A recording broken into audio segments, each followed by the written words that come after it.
ishte i vetmi vend europian që gjatë Holokaustit pati një popullsi hebreje brenda Shqipërisë që u rrit, e nuk pak.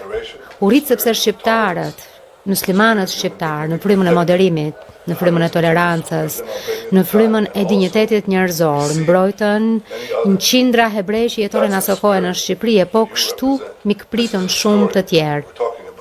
Ky është shpirti që ju përfaqësoni. Kjo është ajo histori që, siç po flisnim pak minuta më parë, është histori që bota duhet ta njohë. Kjo është histori, siç ju thatë, që frymëzon filma.